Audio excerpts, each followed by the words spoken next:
Chapter 42. A Strange Family.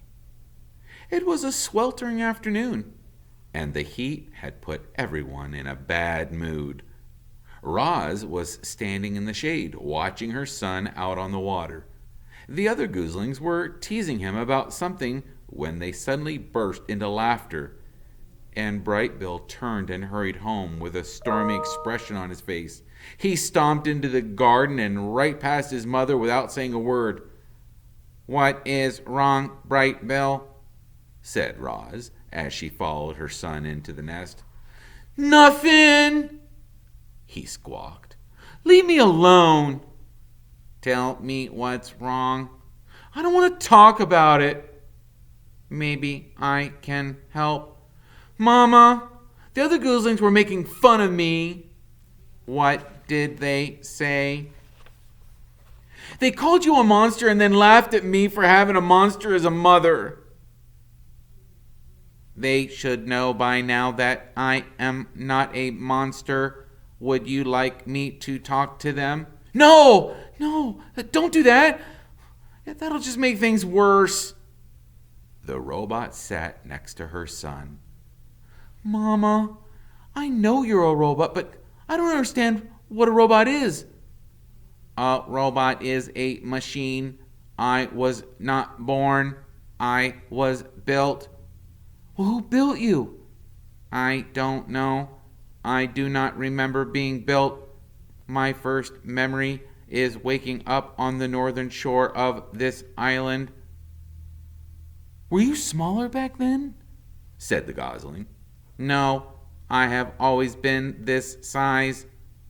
Roz looked down at her weathered body. "However, I used to be shiny like the surface of the pond. I used to stand straighter than a tree trunk. I used to speak a different language. I have not grown bigger, but I have changed very much." The robot wanted to explain things to her son, but the truth was that she understood very little about herself. It was a mystery how she had come to life on the rocky shore. It was a mystery why her computer brain knew certain things but not others. She tried to answer Bright Bill's questions, but her answers only left him more confused. "What do you mean you're not alive?" squawked Bright Bill. "It is true," said Roz. "I am not an animal. I do not eat or breathe. I am not alive." "Well, you move and talk and think, Mama. You're definitely alive." It was impossible for such a young goose to understand technical things, like computer brains and batteries and machines. The gosling was much better at understanding natural things like islands and forests and parents.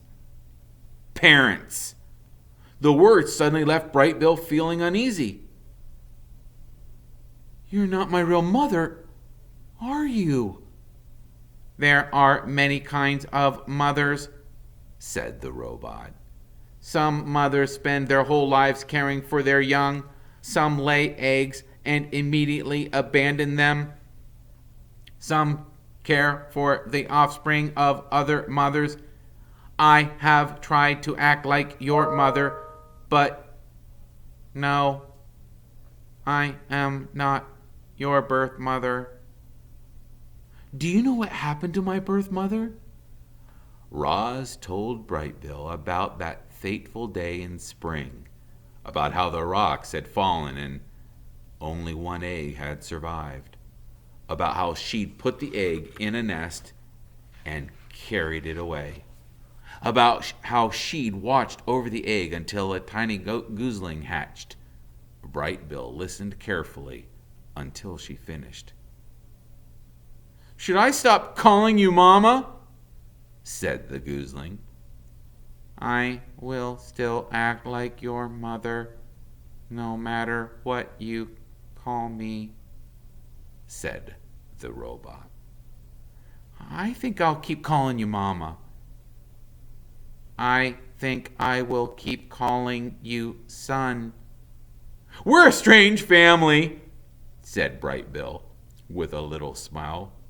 but I kind of like it that way. Me too, said Roz.